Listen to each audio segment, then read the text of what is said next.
قال النبي صلى الله عليه وآله وسلم خيركم خيركم لأهله وأنا خيركم لأهلي তোমাদের মধ্যে সবথেকে উত্তম পুরুষ ওই ব্যক্তি যে তার স্ত্রীদের কাছে ভালো, যে তার পরিবারের কাছে ভালো, সে সবথেকে উত্তম পুরুষ।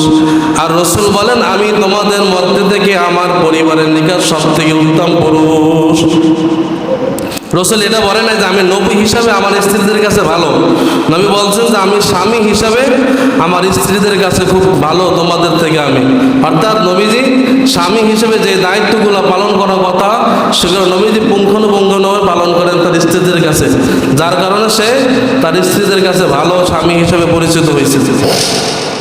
2 নাম্বার, স্ত্রী যদি দিন সম্পর্কে ধারণা কম থাকে, দিনদারিত্ব, ধর্মীয় শিক্ষা, ধর্মীয় জ্ঞান যদি কম থাকে, তাহলে স্ত্রীকে স্বামী ধর্মীয় শিক্ষা দেওয়া এটা স্বামীর দায়িত্ব, এবং তাকে ইবাদতের প্রতি উদ্বুদ্ধ করা এটাও স্বামীর দায়িত্ব।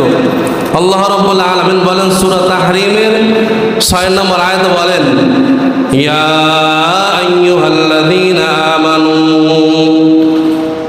ইয়া আইয়ুহাল্লাযীনা আমানু কু আনফুসাকুম ওয়া আহলিকুম নারা وقودها الناس والحجارة عليها ملائكة غلاظ شداد لا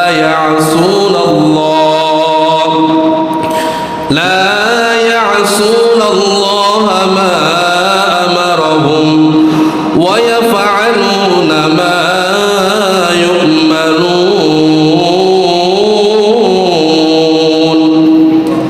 আল্লাহ রাব্বুল আলামিন বলেন, ও গোলাম, তুমি নিজে জাহান্নামের আগুন থেকে বাঁচো এবং তোমার পরিবারকে জাহান্নামের আগুন থেকে বাঁচাও।